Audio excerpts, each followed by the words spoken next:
whatever it may be. You tell me what makes sense. And he told me what made sense, and it made sense. And we've been using it ever since. Never changed a word. We have so many different kinds of businesses. Some of them are very tough businesses. Some of them are very easy businesses. Some of them are capital intensive. Some of them don't take capital.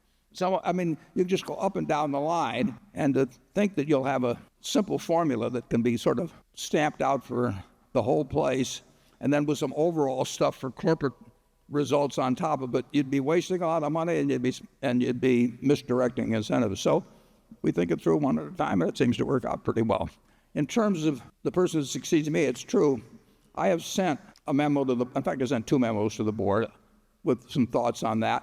Maybe I'll send a third one, but I don't think it would be wise to disclose exactly what's in those letters. But it's the same principle as I've just gotten through describing. And he wanted more bad examples.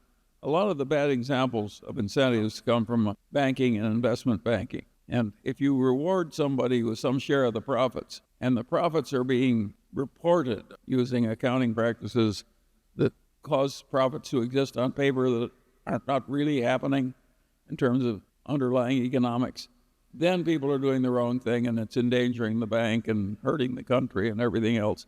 And that was a major part of the cause of the great financial crisis, is that the banks were reporting a lot of income they weren't making, and the investment banks were too. The accounting allowed for a long time a lender to use his bad debt provision his previous historical loss rate. So an idiot could make a lot of money by just making way gameier loans at high interest and accruing a lot of interest and saying, I'm not going to lose any more money on these because I didn't lose money on different loans in the past. That was insane for the accountants to allow that, and literally insane. That's not too strong a word, and yet nobody's ashamed of it. I've never met an accountant that's ashamed of it. Another thing in possibility is when you get the very greedy chief executive and who wants an enormous payoff for himself, and to justify it, designs a pyramid so that a whole bunch of other people down the line get overpaid in some relation, or get paid in relation to something they have no control over, just so it doesn't look like he's all by himself in terms of that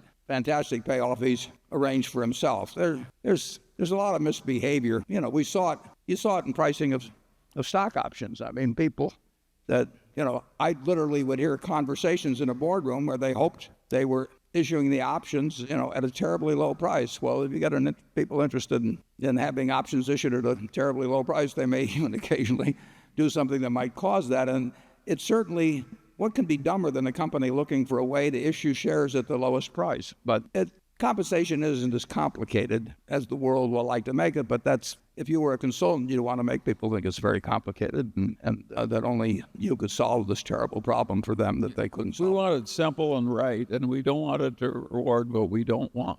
If you have, those of you with children, just imagine how your household would work. You constantly rewarded every child for bad behavior. The house would be ungovernable in short order. Okay.